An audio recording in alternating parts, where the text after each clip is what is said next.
MK. So welcome everybody. Welcome to our audience who are out of Clubhouse.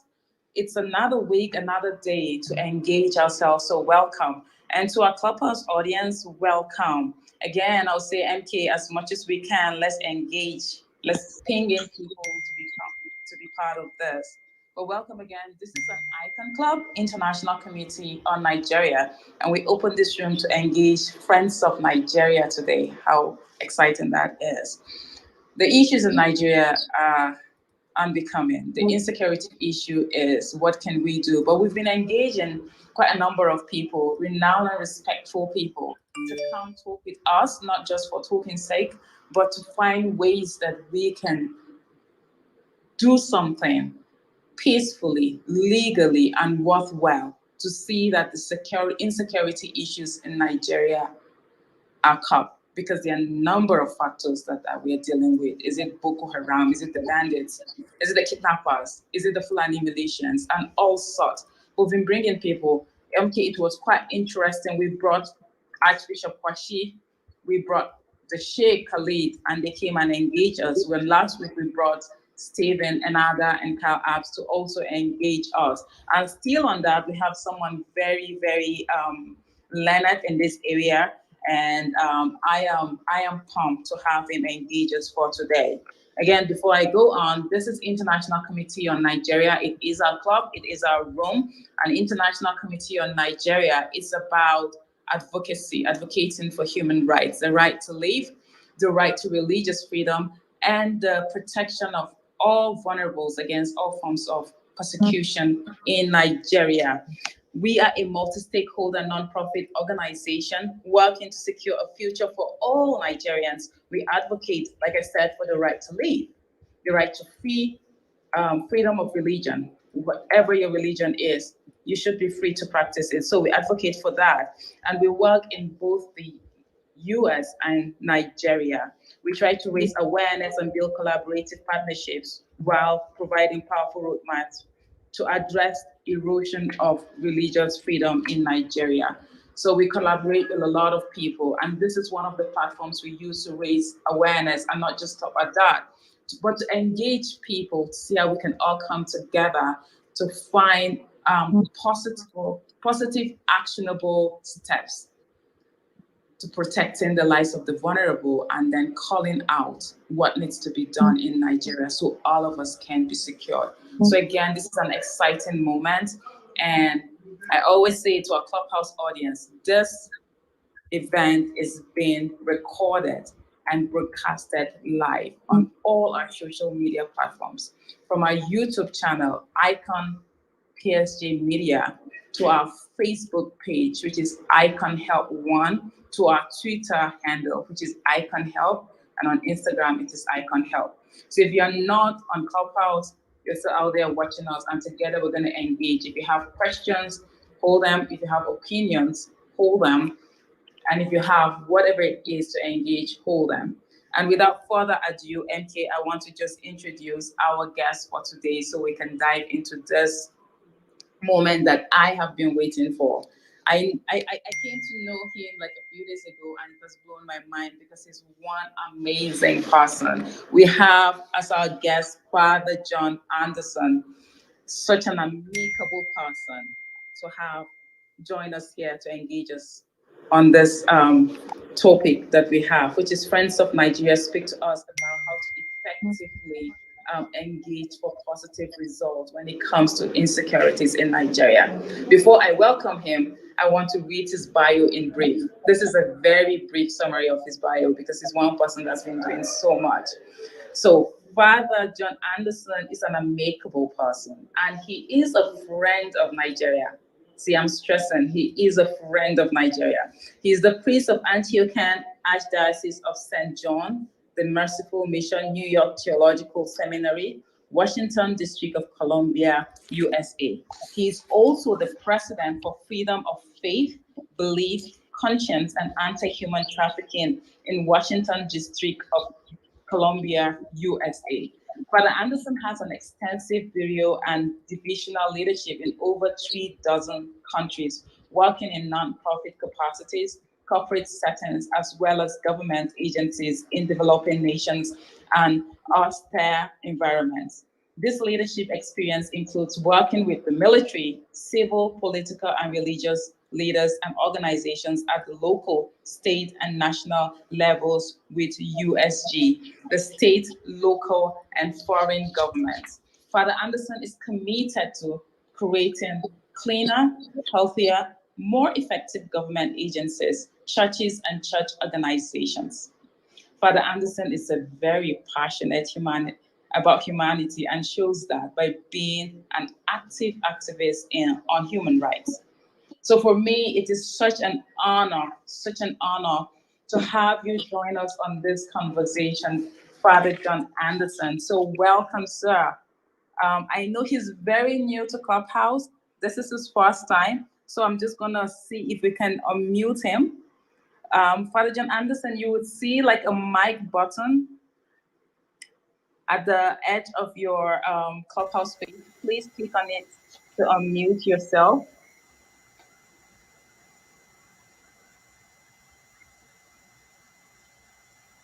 Can you hear me? Yes, we can hear you now, sir. Okay. Then thank you. That was very kind. You honor me with your words. And as you've already experienced, I'm rather a bit of a Neanderthal when it comes to dealing with technology. So I ask all of your indulgence. Before we start, I would ask you, for those of you who would like, to join in a prayer with me. And we'll pray together the Lord's Prayer as Jesus taught us. Our Father, who art in heaven, hallowed be thy name. Thy kingdom come, thy will be done, on earth as it is in heaven. Give us this day our daily bread, and forgive us our trespasses, as we forgive those who trespass against us. And lead us not to temptation, but deliver us from the evil one. For thine is the kingdom and the power and the glory of the Father, the Son, and the Holy Spirit, both now and ever, the ages of ages. Amen.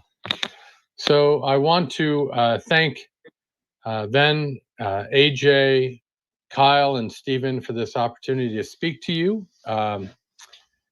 They are very kind to have honored me in this way, and it is a privilege for me to have this opportunity to be heard by each and every one of you.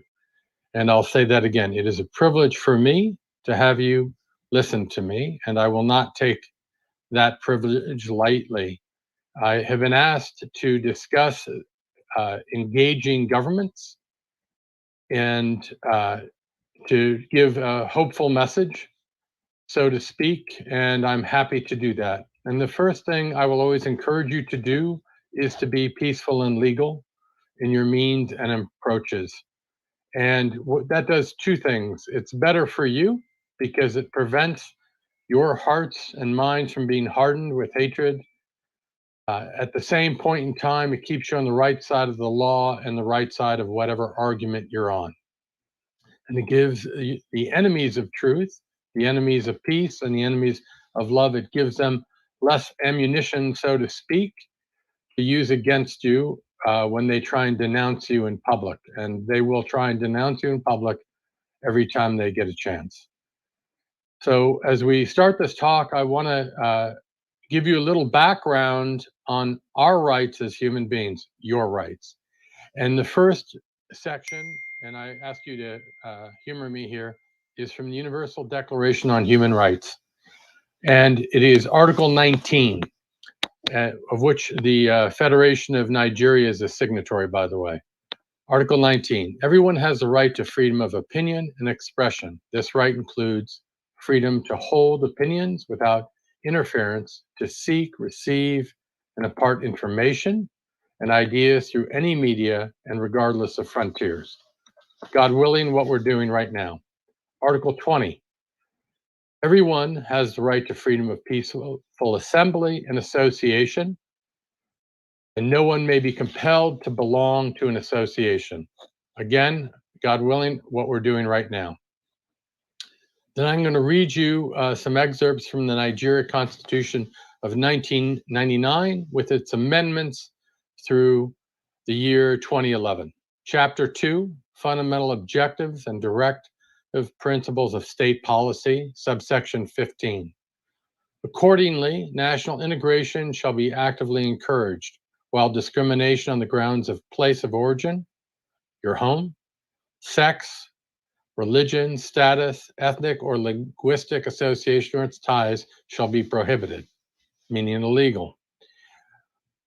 Section 38, subsection 1. Every person shall be entitled to freedom of thought, conscience, and religion, including freedom to change his or her religion or belief, and freedom either alone or in community with others, and in public or in private, to manifest and propagate their religious beliefs in worship, teaching, practice, and observance. Slight paraphrase there, but true to the text.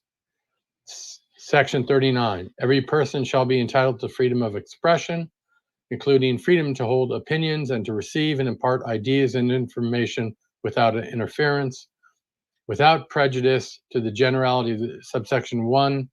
Every person shall be entitled to own, establish, and operate any medium for dissemination, of information, ideas, and opinions, phones, computers, etc. Now I'm going to get to the basis of where I believe this comes from as an Orthodox Christian. I'm not asking you to accept my beliefs here, but just to hear me out, because this is where I believe it comes from. And this is really who, in my opinion, we are and who and how we are supposed to act. It comes from the book of Genesis, where God says, chapter 1, verses 26 and 27, let us make man in our image according to our likeness. And then going to verse 27, so God created man in his own image. In the image of God, he created them, male and female, he created them. So each and every one of us, each and every one of you is created in the image of God, in the image of God's truth, his power, but most importantly, his love and his mercy. Male or female, in terms of their dignity as human beings, it's the same. I'll say that again. It's the same dignity, and God gave us that. It's an innate right. The UN, United Nations, recognizes it, and the federal government of Nigeria recognizes it. That's why I read those two documents.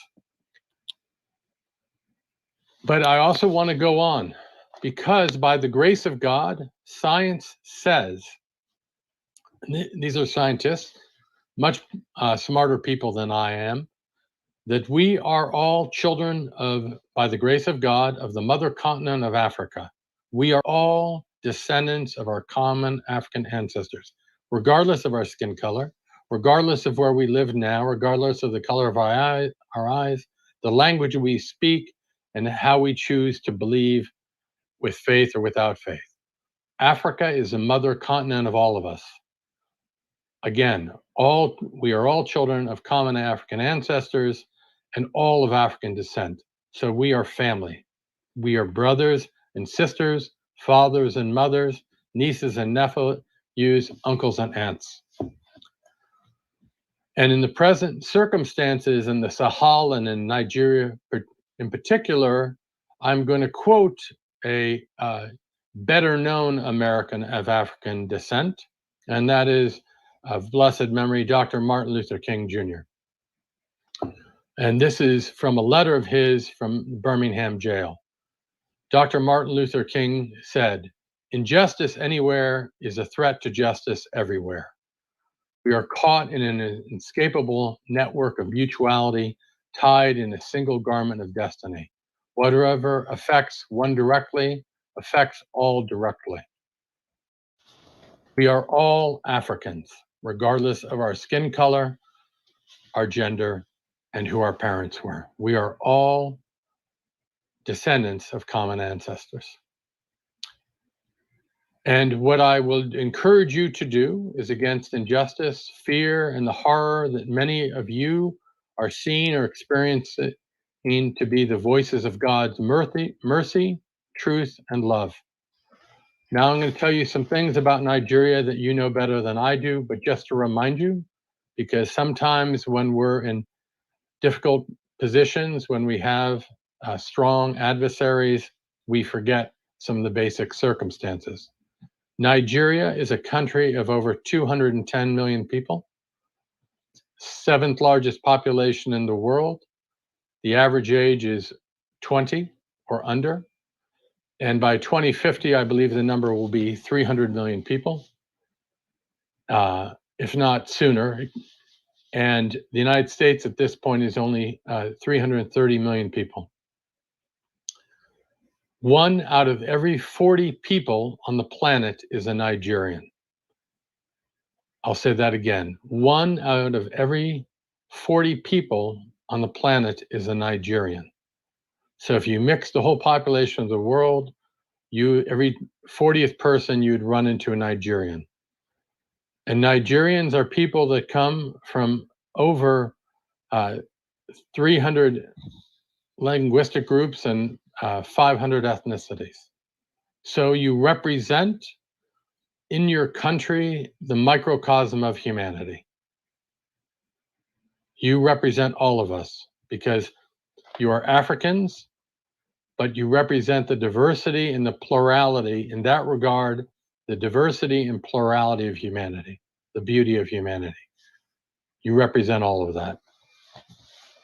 Now I'm going to speak to you about 3 principles of action I want you to consider, but I'm going to read from the Gospels of Luke and Matthew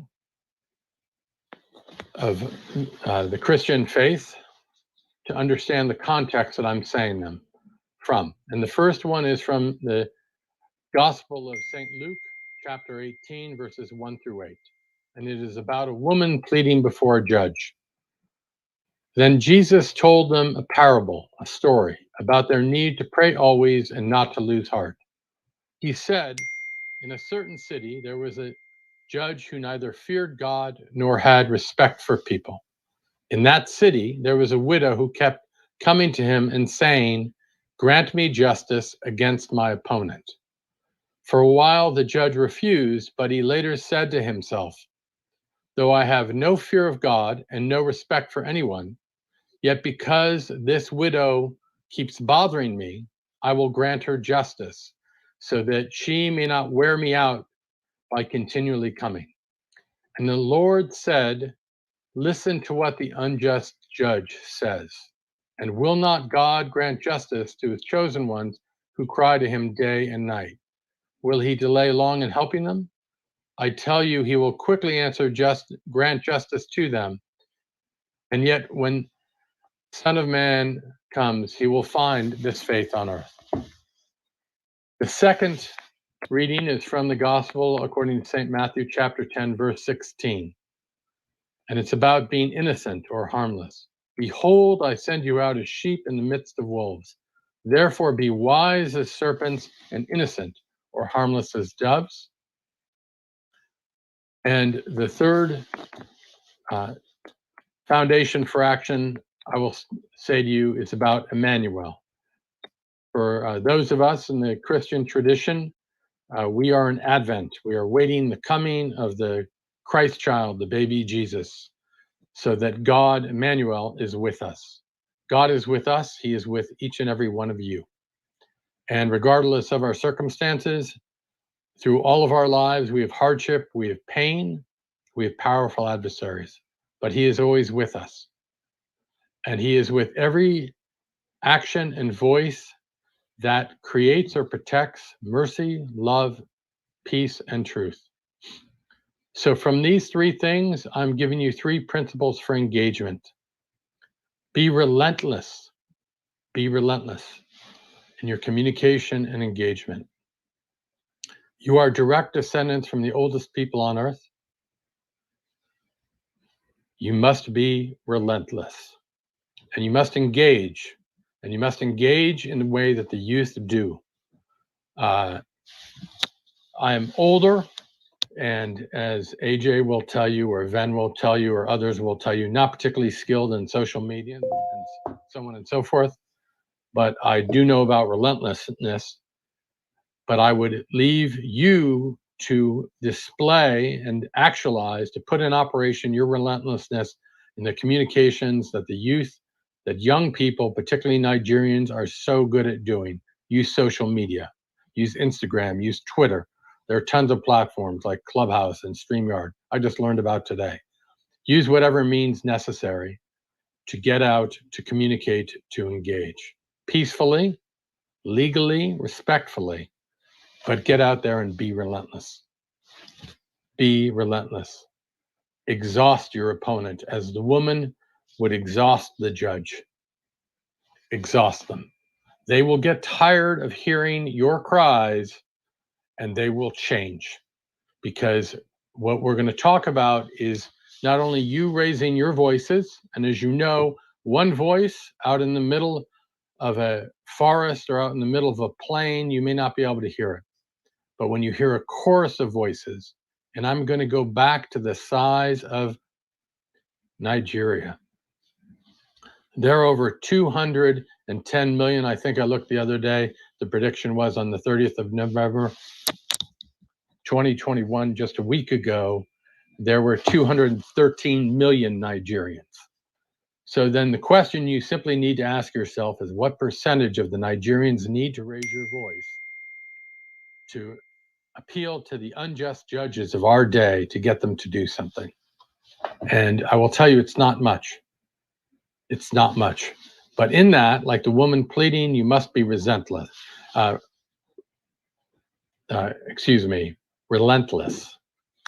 So God is with you. Raise your voices. Be harmless, respectful, legal, okay, peaceful. You are never alone. You are never alone. I am proof of somebody, although I've been to Africa, to different countries, I know, not directly, but indirectly, of the plight the Nigerians are going through. It is not just me. This was brought to my attention originally by Europeans, Brits, French, others. People who are not Nigerian in terms of native, but people who are concerned about the welfare of you, who are concerned about the welfare of you, of all Nigerians and the people living in the Sahel, and the violence that's being perpetrated in them, the deprivation of freedom, the deprivation of conscience, of expression, the deprivation of life. Nigeria and the people of Nigeria. Nigeria is an important country to the safety and security of the world. I will say that again. Nigeria is an important country to the safety and the security of the world. I'm not telling you that as a compliment.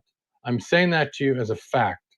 If I tell you gravity exists, it's not because I told you, it's because gravity exists. The importance of Nigeria is a fact like gravity. The Nigerian people, you, each and every one of you who can hear my voice, you are important to the security and well-being of the world, of humanity, of the planet. And so it is imperative, I ask all of you to pray and to raise your voice up against the violence and the hatred that's going on in Nigeria and in the Sahel. And now we're going to go to tools, venues, and audiences for engagement. Again, be polite, be respectful, be legal, be peaceful, but don't be silent. Do not be silent. Each of one of us has a voice. In my church, we talk about the breath and the word of God as two separate things, but they exist together. If you are breathing, your breath is a statement. It is a statement about your life. And each breath that you breathe says, I am. Like God's name in the Old Testament, I am. And you are. And in the fact that you are, so are others. So as you breathe for yourself, speak for them and speak for yourself. Raise up your voices through whatever medium necessary, through whatever media outlet, even something as simple as writing on a scrap of paper your first name, the town you're from, and putting something, stop the genocide, stop the violence, collecting those papers by the ones, the tens, the hundreds, and the thousands, and either dropping them off in a box or in an envelope, and you send them. And we're going to talk about where you send them. and to whom you give them. But together we are a chorus, and no good person can turn their back on the horror of large-scale violence or genocide. It is a stain on the conscience of the United States of America that during the Rwandan genocide, our State Department would not acknowledge what was going on. And President Paul Kagame was very generous to our former President Clinton when he came and he apologized, but an apology does not bring back to life those who died from that horror. And as a society, as a country, and as a member of Western civilization, we Americans cannot be silent, and neither can our friends or allies in the West be silent to the horror that's going on in the Sahel. We have a chance to do something that we did not do in Rwanda, which is we can stop the violence. And there are ways to do that, and I will break some of them down. But my voice is not enough. My voice is not enough, particularly in this era where, in my country, someone like me is silenced. But your voices are literally hundreds of millions of times more powerful than mine. At the same point in time, I will not be silent. And if you are not silent, together we will be a chorus that people will hear. So again, when our societies purposely turn away our attention from awful issues and want to keep us acting against those awful issues, we must be a chorus for truth, for mercy, and for love. Your enemies will try and seduce you into hating people and into being depressed and hopeless. And I'm here to tell you that is their best tactic. Their best tactic is to turn you into monsters of hate and to make you believe the situation is hopeless. Both are lies. Your situation is not hopeless, and you are not monsters. So don't give in to their hate, and don't give in to the hopelessness. Be the people you are, the image of God that you are. Be like God, be respectful, be courageous, be strong, be loving, be fearless, be relentless, like the woman before the judge. Your physical tools, social media. Social media in all of its various forms, those are your tools. Again, if you can hear me, you have access to social media. Have at it. If you don't have access to social media, if there are people who are older like me that you know that want to say something but they don't know how to speak out, then get them a scrap of paper and write down their name, the town they're from, just their first name, the town they're from, perhaps what they've undergone, and sign it. And just put down hashtag stop the genocide, hashtag stop the violence. Okay? The next tool I want to talk to you about, but we're going to get back to social media, is build bridges and form alliances. Sadly, in human history, the people of the Sahel, and Nigerians in particular, are not the first people who've undergone genocide. There are many, many others, most of whom are not recorded in human history. But to name some notable populations of the last 100 years are Armenians, Jews, Rwandans, minorities in the Middle East, and Uyghurs in China. Reach out to them. Reach out to their organizations and build friendships and forge alliances. You have a common cause. Regardless of the values all of your enemies say they represent, whether they say they represent a political perspective, they say they represent a philosophy, they represent a religion, they are all basically enemies of humanity. They are all enemies of humanity. They hate truth, they hate love, they hate mercy, and they hate people who are relentless in their pursuit of these things, people like you. Help them fight their battles. You may reach out to them and they may need something from you at that moment, and you may think, well, I haven't gotten anything from them yet. Be generous. Generosity is a gift of who you are. It's a gift from God, and God, creating you in his image, has made each and every one of you generous. Help them fight their battles. They will help you fight yours. And you will find as you get to know them better, particularly amongst the Armenians and the Jews and the minorities in the Middle East, that you have common enemies. Sadly, you have common enemies. And some of these people perpetrating this violence and hatred do it in different places all over the planet. And those people count on the victims being disorganized, hopeless, and silent. Don't be hopeless, don't be silent. And today I'm asking you not to be disorganized. Come together, be a chorus. Show the world that Black Lives Matter. Show the world that Black Lives Matter, not because of a communist political slogan here used in the United States, but show the world that all lives are made by God and sacred and holy. All lives matter, especially those in the most fragile of human circumstances, like those in Nigeria and the greater Sahel region. All lives matter. Black lives matter, particularly in Africa. Nigerian lives matter. And as a note, you'd be amazed how many African Americans are descended from Nigerians.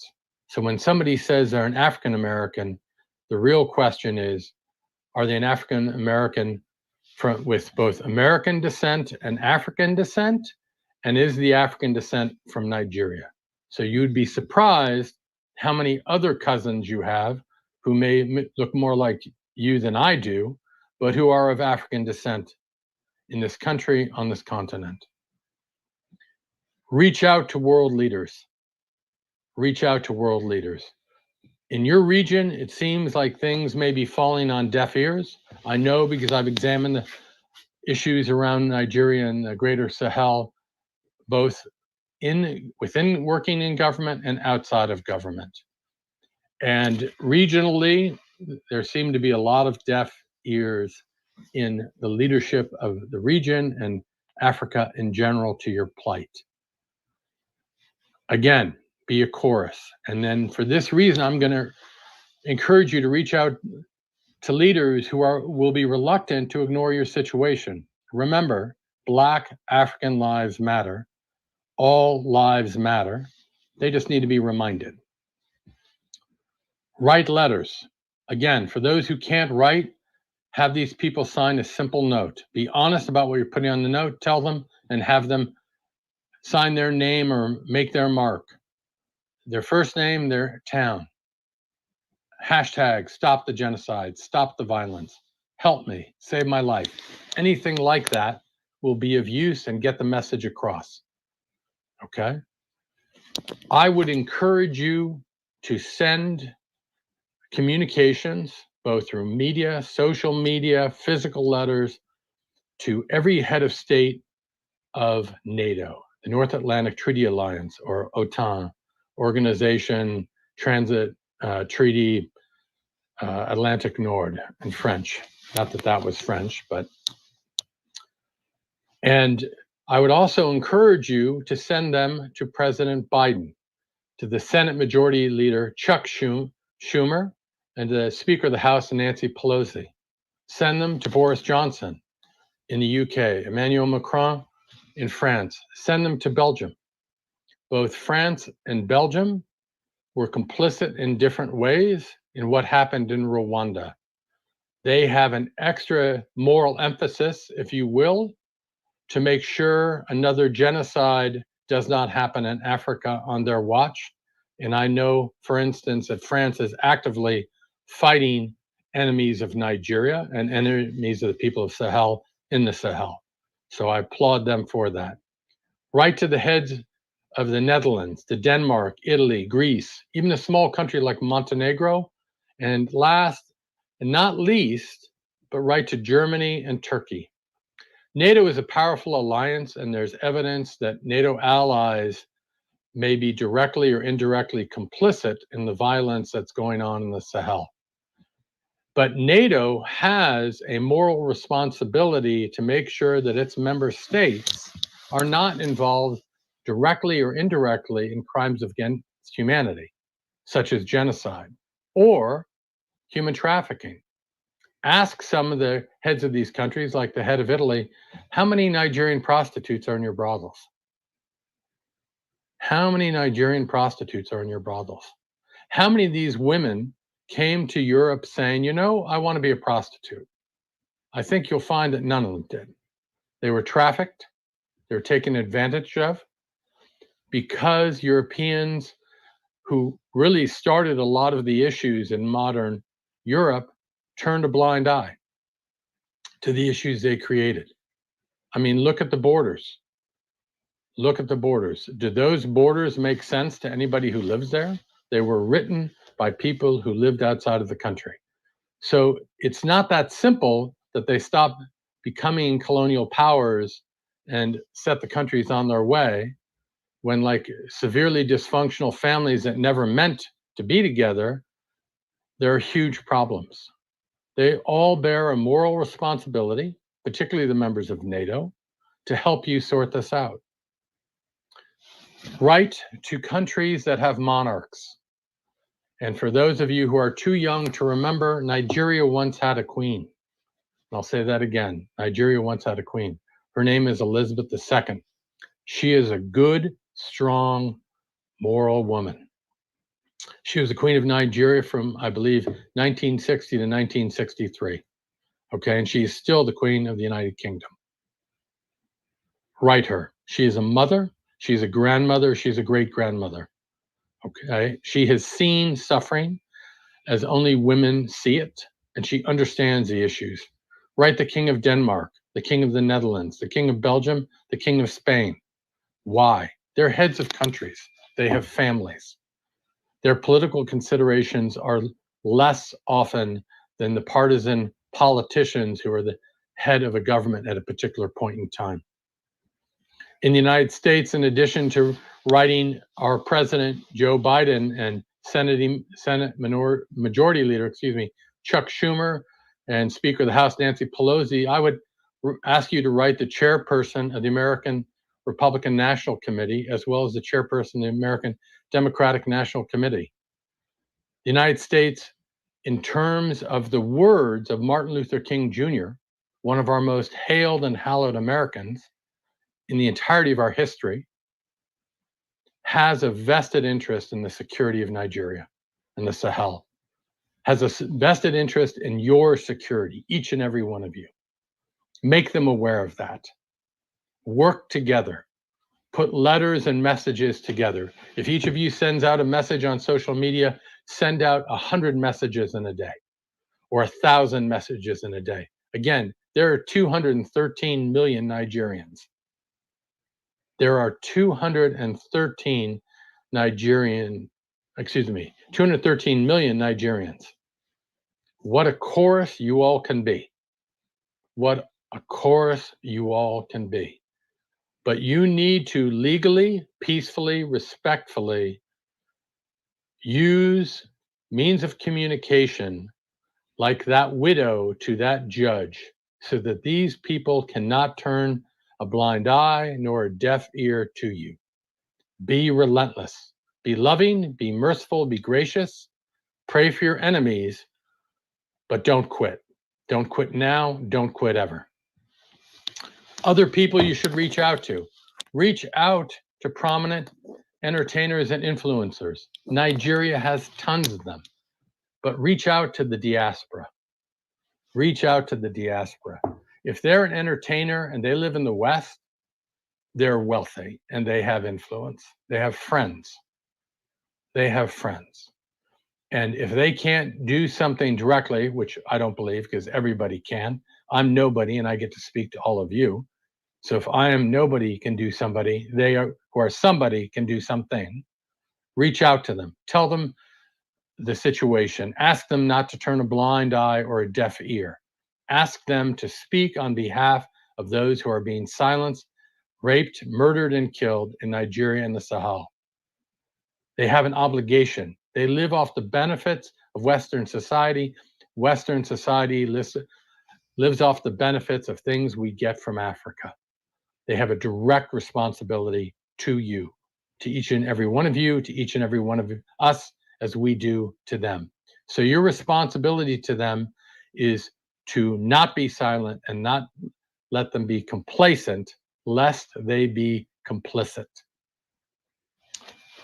The last group of leaders I want you to reach out to are religious leaders. Reach out to Pope Francis in Rome.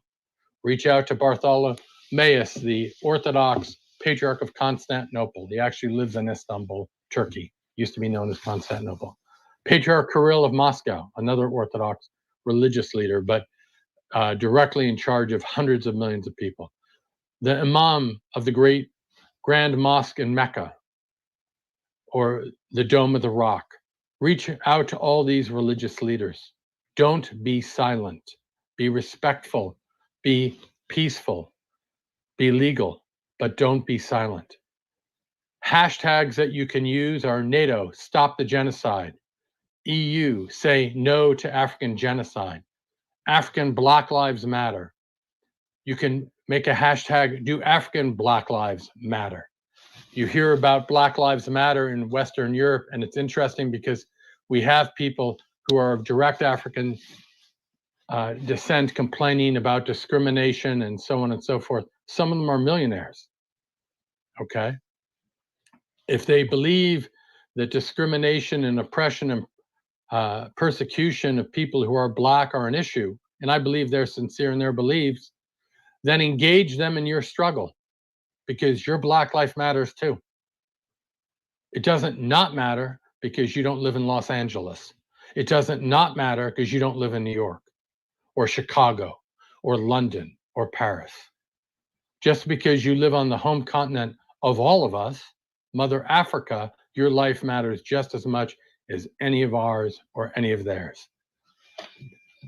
In identifying issues that you encounter, most of you, if you're listening to me and you're on Clubhouse, you have cell phones. And even I know, as old as I am, cell phones have cameras. Take photos of perpetrators when possible. If you can, identify them, but only identify them if you're sure of who they are. You don't want to misidentify an innocent person. And post their images, their names, and their locations to the internet. Tweet this information, put it on Instagram, put it on Facebook, whatever you need to do. Also take photos of weapons, ammunition, and other means of violence, vehicles, drones, other items, and post them to the internet. Tweet them, put them on Instagram. Again, when you can, identify them, post the image, and give the names of the locations where you find them. It would be very humiliating for a corporation that thinks it's neutral on these issues, that makes, let's say, white pickup trucks, to find out that the majority of their white pickup trucks in West Africa support ISWAP. So that the majority of the sales, the majority of the money they make, the majority of the money they spend on their vacations is from the sales of trucks to terrorists. And just as trucks are bought and used by terrorists, so are many other things. Hit their supply chains. What people don't understand about combat and warfare, particularly on a strategic level, and brothers and sisters, you are fighting a strategic level warfare. It's about logistics. If you can stop the flow of their personnel, of their money, of their vehicles, of their ammunition, you can stop the violence. At the same point in time, while you're stopping that, you must engage in communication. The last things I'll say to you before we take questions is, I'm going to ask you to pray and then make a commitment to raising your voice. A promise, not to me, but to God and your fellow Nigerians and your fellow Africans in the Sahel. That once you begin, you promise to communicate to leaders for years, a year, 3 years, or 5 years, or until the violence stops, and that you are given a voice worthy of your position and your population in your government. And I'll say that again, that you are given a voice worthy of your population and your place in your country and your government, so that there is proper and adequate representation of all people, equal, proper, fair, and just. Pray about it. Make it. If you feel so moved by God, make the promise to God and your fellow Nigerians and the people of the Sahel. At any time, I am willing to the best of my ability to help leaders in Nigeria or the Sahel, religious or otherwise, as a matter of personal faith, to find a peaceful, prosperous way forward for all of you, for all Nigerians, for all people in the Sahel. So if I can be of some assistance, and I'll be honest when I can't because I don't have many resources, but I, like you, have a voice. I, like you, have a voice. I'm happy to help. To cowardice in lives, I tell you, be loving and merciful. To those who hate and commit violence, be courageous and strong. Through all this, be relentless and hopeful. You, each and every one of you, is stronger than the evil you see in your society. Together, you are unstoppable. Remember, always be peaceful, legal in your approaches and means. Be loving and merciful to your enemies. May God bless you richly and always.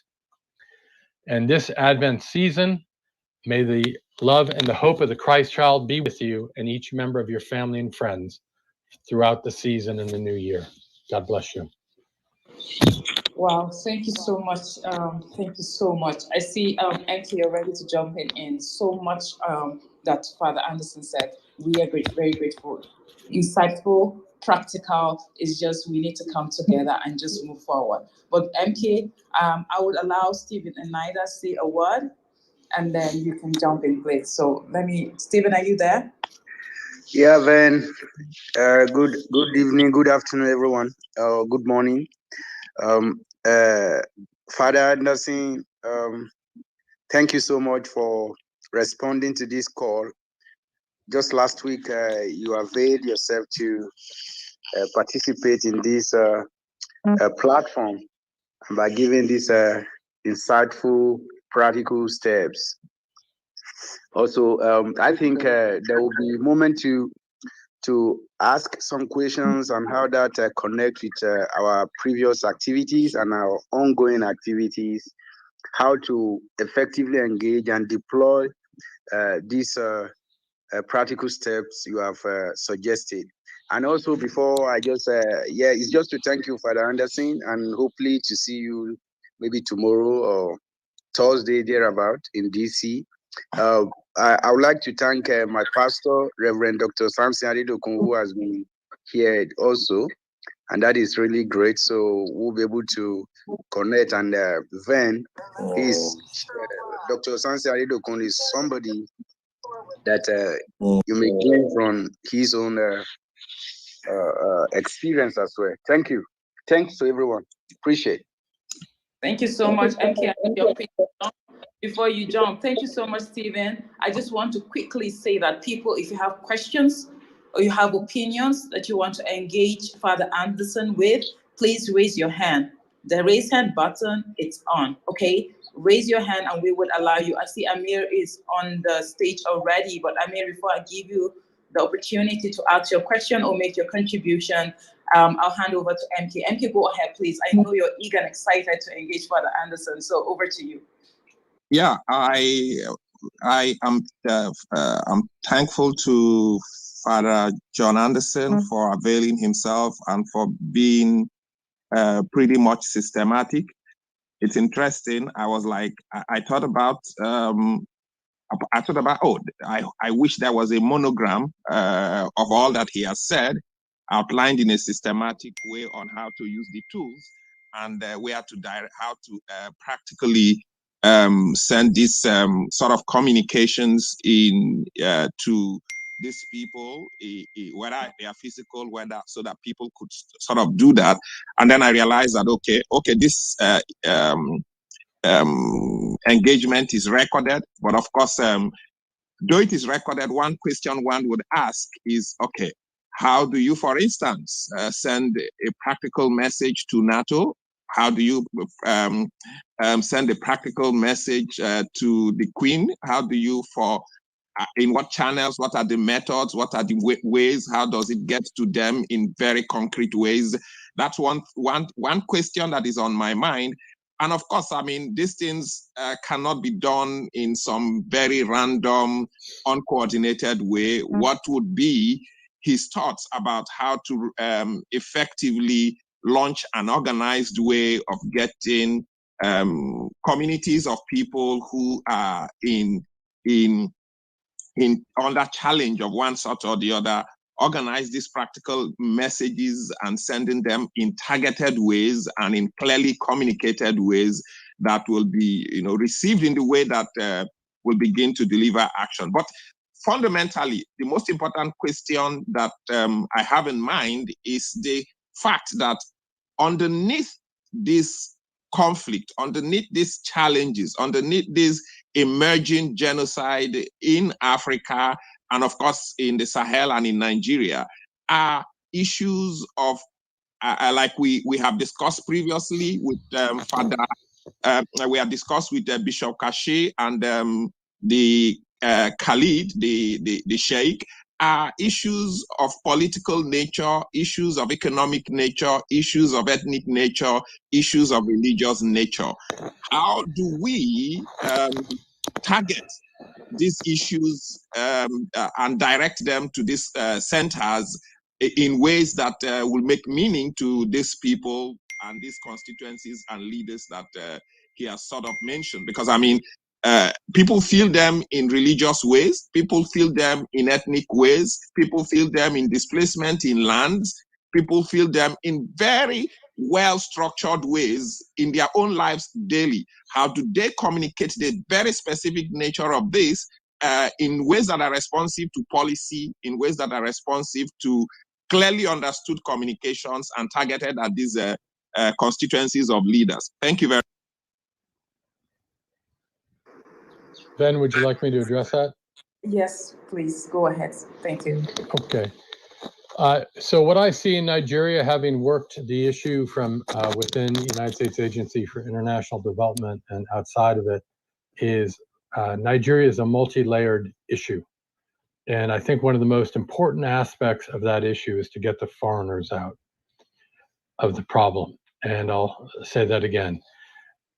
You need to reduce or eliminate foreign influence into the problems that exist in Nigeria and the Sahel. And how do you do that? You raise awareness and you communicate.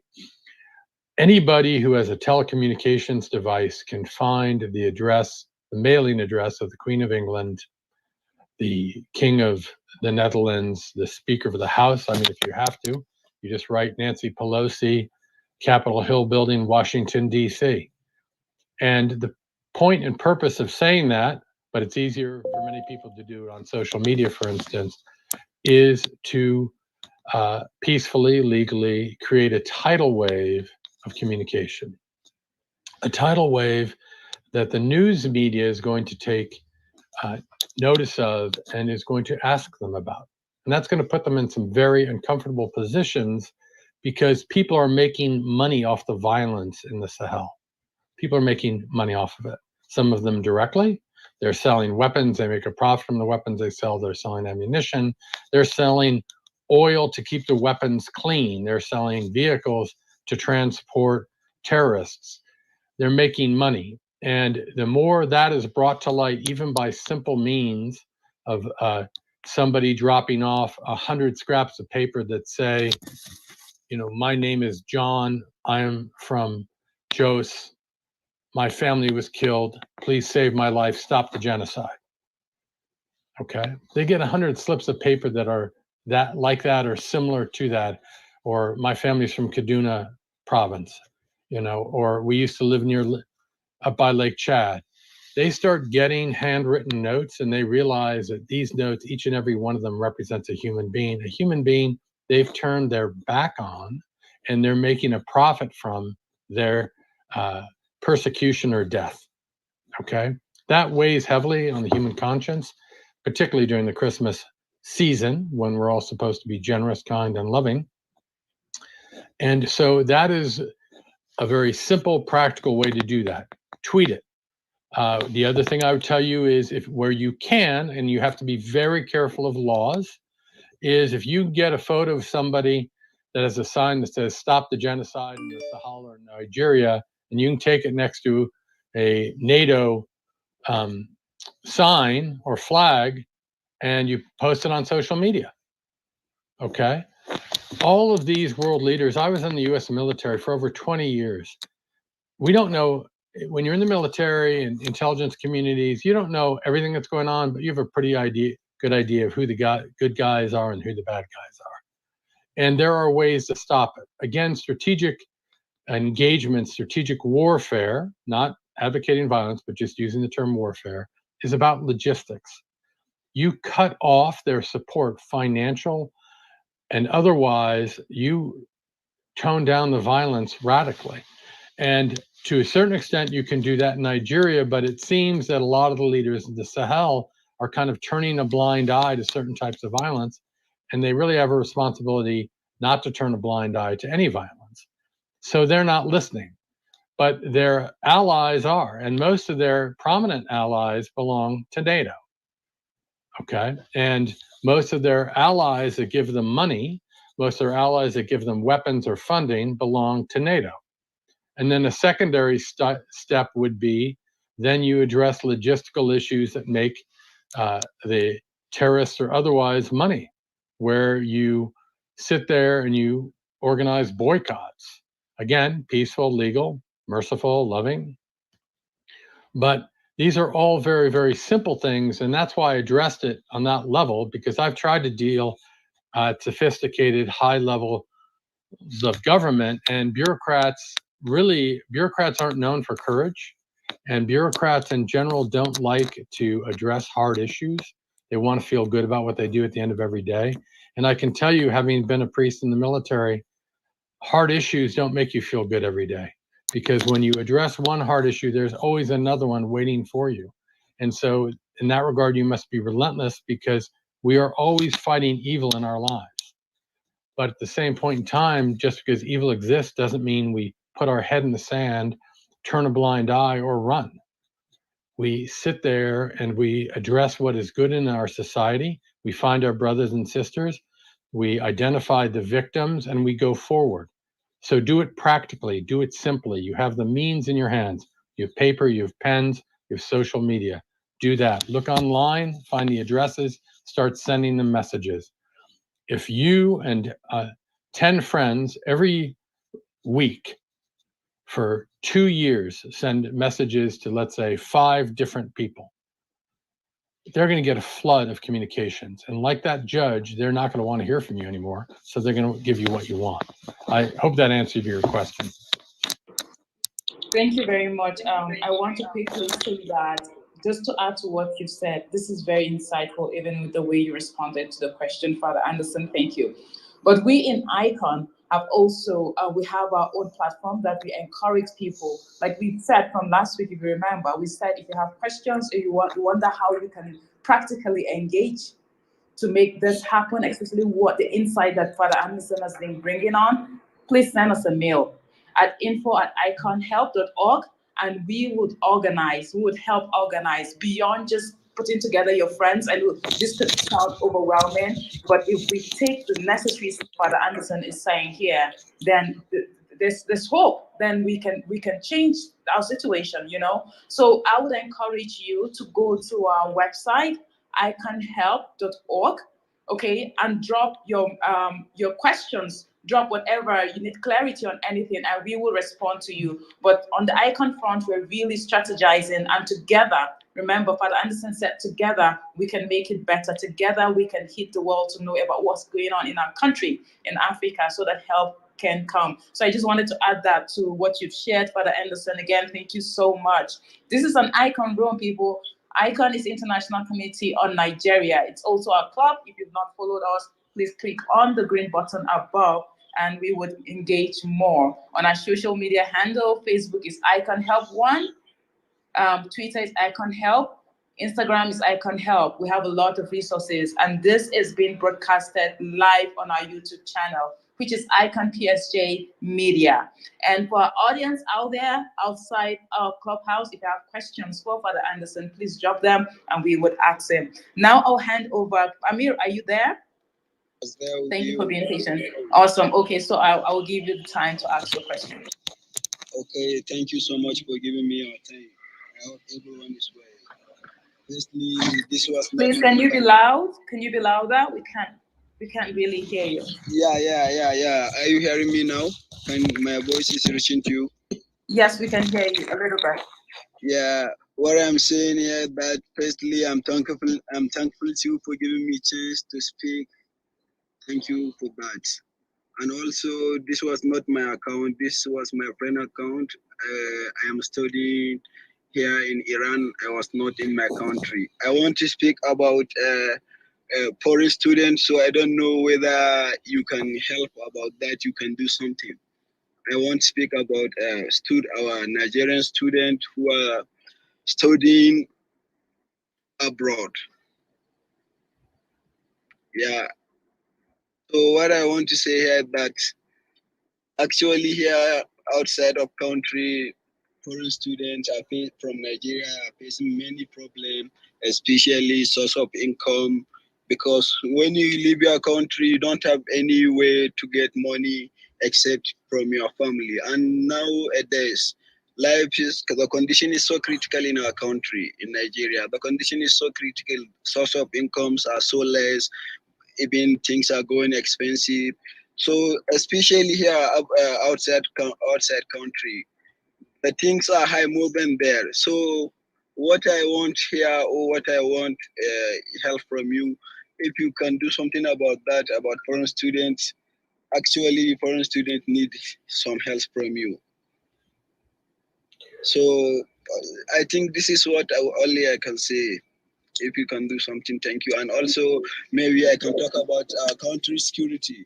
Like we say about country security, there is many ways that we can destroy that security. Amir, we can't really hear you, so I must. Yeah, no, I think let me respond to Amir. Amir, you can send email. Let us engage so that the issues you've raised, we can refer it to appropriate quarters who handle such issues directly. So you can engage by email, then we'll direct you and give you counsel about that. So I hope you enjoy your day, and also my regards to your friends as you guys study. Thank you. Yeah. Yes. Thank you so much. Thank you. Okay, I want to know your email user. Your email user. It is info @iconhelp.org. Again, I will tell you info @iconhelp.org. That's our email address. Yes. Thank you so much. I hope you heard that. Thank you so much.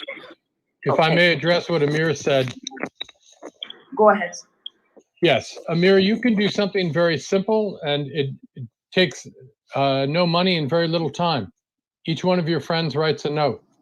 First name, town they're from. You know, if you want to make it more detailed, you can put down family members lost or friends lost, you know, friends impacted. You put all those notes in an envelope, and one of you deliver it to the Embassy of the United States in your country. Again, peaceful, legal. Okay? If 10 embassies worldwide get 10 notes each, 100 notes, they know that people have taken the time and the effort. Okay? So none of these things have to be very sophisticated. Okay? Again, there are 213 million Nigerians. So how many notes, how many tweets, how many emails from Nigeria does the government need to act on? So if they get 500 a week, 1,000 a week, 10,000 a week, when are they going to sit there like that judge and go, hey, we need to do something, or they're just going to keep bombarding us and we're going to look like we don't care? And we don't want to look that way because they have an image to keep internationally. So that's what I'd say to you. It can be very, very simple. Again, respectful, polite, peaceful, legal, but you can write a note. You know, there are people who have suffered enormous tragedy. They can write a note. I lost 6 family members. They killed my religious leader. They burnt my house of worship to the ground. I live 400 miles from where my family ever lived. Please help stop the violence. Just something that simple. The impact on the people receiving, don't underestimate it. Don't underestimate a simple handwritten note or a dozen or 100 or 1,000. Don't underestimate the impact. Thank you very much, Father Anderson. This is amazing. Again, I want to say if you have questions or you need some clarity from all that Father Anderson has said, please do not hesitate to raise your hand. Okay, we have someone raising his hand. I'll bring you up soon, but MK, I see you're unmuted. Do you want to engage a bit? No, let's have the person come up. Please help me bring him up, MK. Thank you so much. Again, this is an ICON room. I never get tired of saying that people, ICON is International Committee on Nigeria. And for today, we brought one of our Nigerian friends, okay, Father Anderson, to effectively engage us on how to go about the issues surrounding us. There's genocide, and that's real. The insecurity is becoming too much, and that's real. But it doesn't mean that there's no hope. So for Hope for Nigeria, we're engaging ourselves with these practical steps, and not so that we go home and forget about it or have a discussion that, hey, someone came and tell us these insightful things, but that we need to start being proactive. We need to start acting on what we are hearing. This particular conversation is I'm so pumped. I'm so excited because then there's a way out. So I would encourage us, like I said, if we have questions, if we have clarity and we don't want to engage here, please send us an email. Drop your messages on info@iconhelp.org and we will engage you and we would strategize so the world can hear about what's going on and so Nigeria would be the Nigeria that it's meant to be. Okay, have we brought the person up, MK? Yeah, I can't find any hand raised. So, I mean, on your part, okay. Did you find it? No, okay. I think the person maybe drop. Okay, so it doesn't seem like anybody has got any question. I would ask the people on the panel. Do you have any question or you want to say something? Kyle, are you there?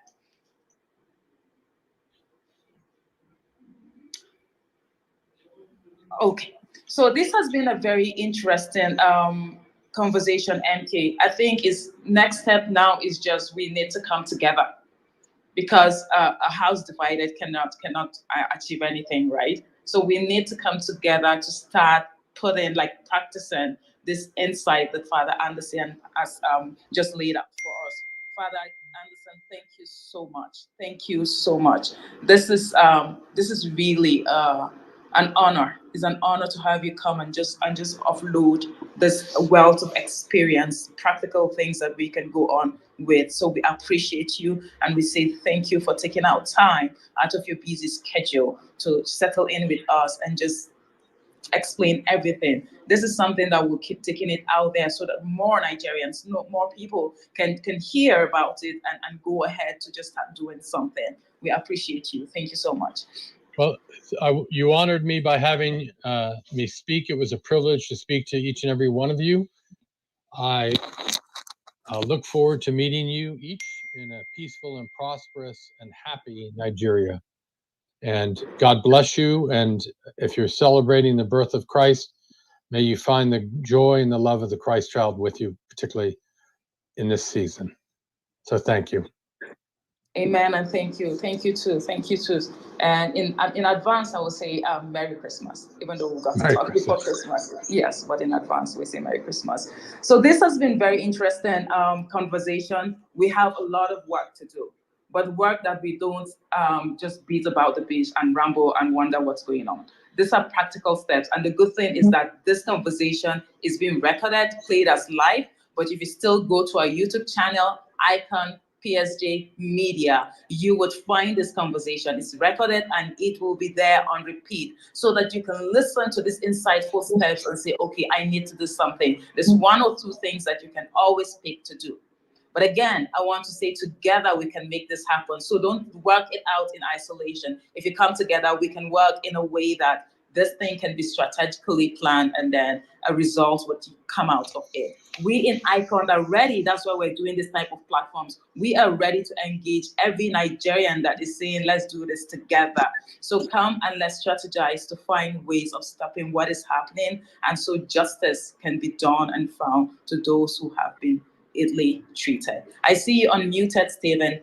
Go ahead. Yes, Ven, in order to maximize our time and not to overshoot it, some practical steps. If we are going to write a letter directed to the House of Lords in the UK, and what that means is that if anybody, it's just going to be a simple letter, and this is how it works, like what your Father Anderson is saying.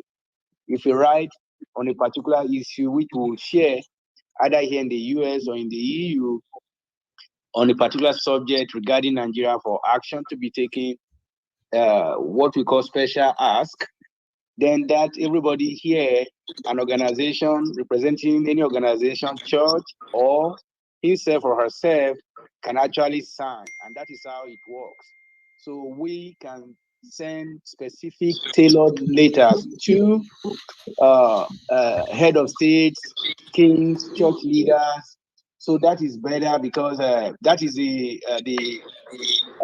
model that we have deployed even when we wanted former President Trump to engage Buhari. That is what we sent to him.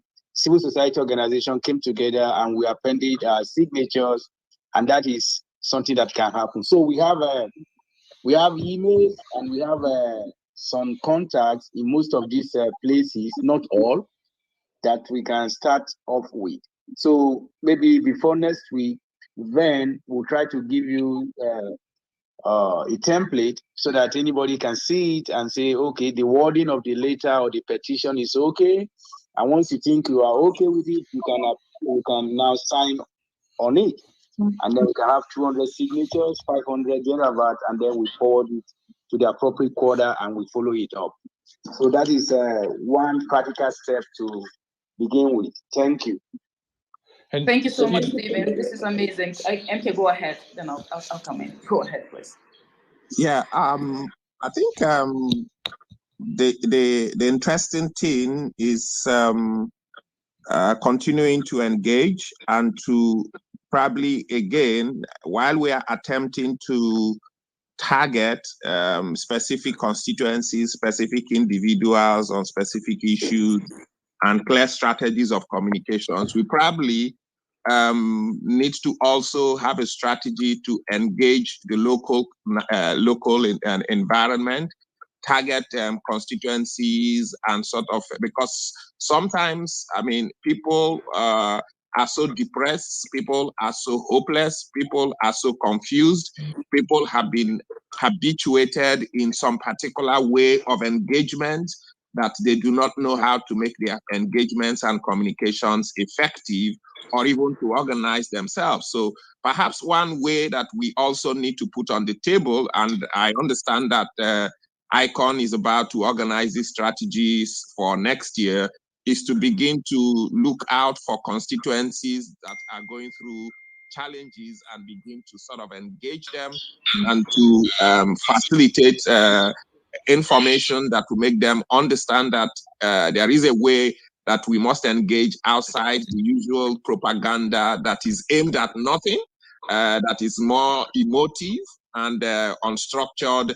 But I mean, we can then begin to say, okay, let's look at a particular constituency, hold sessions, whether on the ground, whether in social media, or whether through television and radio sessions, whether those sessions are in-house audience sessions that can impact greatly on the ground, and come out with real strategies to make people really engage and call for action. So the way we target the international community and policymakers and leaders, we probably also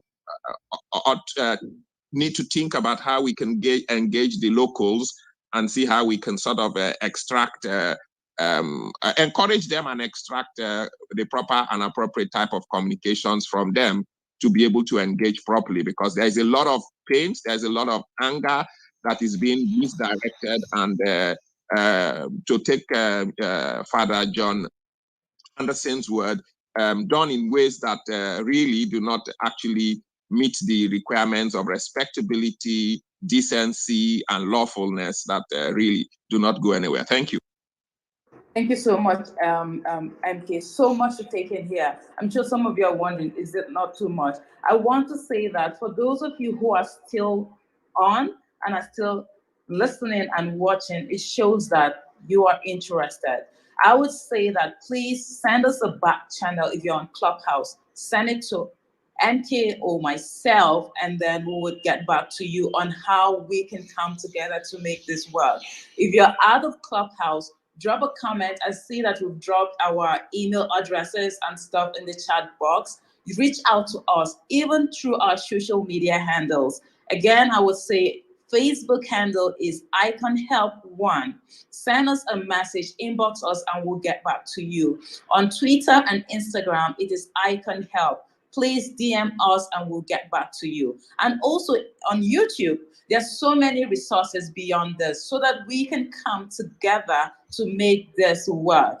For me, I'm stressing that it shouldn't end with just talking. It shouldn't end with just theory. We need to make it practical. And because from practical results would come, and then change would happen, and then the genocide will stop. I want to appreciate every single one of you who has joined from the beginning and is still on, and even for those who came in and had to leave, and for those who went the back and forth, and for those who are just joining in, thank you very much for staying with us and for engaging us. For our audience out there, I appreciate you. I've been seeing comments, I've seen private messages, and some of you said, hey, we're able to join. Thank you for joining, because this is an encouraging thing that together we can make this happen. Again, Father Anderson, I want to say God bless you richly for all that you do and for joining hands with us to really show that you are a friend of Nigeria. Thank you very much. Ven? Yes. If I may just add, just quickly, there is no communication means that is too simple that won't have an impact. And that's why I said simply scraps of paper. I know people are exhausted and tired, and they may not be up to reading a letter that they have to sign. But if you're the Queen of England, or you are the Prime Minister or the President of France, and somebody tells you we have 300 letters from Nigeria, and some of them are simple scraps of paper, that's going to make an impact. And if you need to, you put them all in one envelope, and somebody who's flying to Paris or Berlin or Copenhagen physically takes them and delivers them. Everybody has a voice. Everybody's got something to say, even if it's not sophisticated or by a very complicated means. Also, if you think about how much time we spend on our electronics equipment, you always have time to reach out and make a statement. And I'll give you an example of a venue that is very worthwhile you all joining and adding into, and that is on the 17th and 18th of December, there's a summit set for Turkey and African partnerships. Well, one of the big questions that should be asked during that is, what is Turkey doing to promote peace, security, and safety for all Africans? Turkey's got a ton of resources. Turkey wants to be a world leader. It can do it, but it has to provide safety and security for everybody. And so that summit, for instance, photo of standing outside of it, again, legal, peaceful, with the sign in the background, hashtag German or Turkey help stop the genocide, NATO help stop the genocide. Put it on the internet, put it on Instagram, put it on Twitter. So thank you. Sorry to interrupt you, Ven. God bless you all. It's okay. Yes, amen. And God bless you too again. Thank you so much. And on this note, we're wrapping up. We're coming to the end of this amazing, insightful, and educative conversation, I call it. It's been wow. The thing is, we're not going to stop. We're going to continue, okay? We're going to continue. Like Stephen said, we're now putting together a letter. Please, we need every single one of you to join hands with us, and let's move. And not just you, but your friends, your families, right? Your relations, whoever it is, please go ahead and talk this out with people out there. Let them hear you and engage them, and then encourage them to join this partnership, because together we can make the genocide happening in Nigeria to stop. Thank you again, everyone. MK, you're always the best, right? Thank you for co-moderating with me. I really appreciate you. Stephen, thank you for coming on board and for engaging. T, I see you. Ene, you're always here, even though busy. I appreciate you. Kyle, God bless you. And then the ICON team, I can see our logo there. Yes, together we make things happen. I appreciate. Again, Father John Anderson, have a wonderful rest of your day, and we appreciate you. To everyone who has stayed on and has not left, thank you so much. I can just start calling out names here. I see Obuneme, I see Olu, I see AJ, I see Samson, Uche, Ademola, and many of you. I appreciate you. Don't think that I don't appreciate you if I didn't call your name. Pardon me, but I appreciate everyone. And on this note, we're gonna end the room right now. To our audience out there, thank you for staying on. Thank you for watching, and thank you for opening your mind to listen to what Father John Anderson said. Please, let's go and engage. Let's make the first baby step. Let's just not make it. Let's take it and let's move ahead. We're waiting for your messages, people. Our email, info@iconhelp.org. We're ready and waiting to engage with you. So people, from me here, Clubhouse, you know my name, but you out there don't. So my name is Ven Lannap, and it's been an amazing privilege to be the moderator of this conversation. I would end the Roman Clubhouse in 1, 2, 3, 4, and 5. God bless everyone. Bye-bye.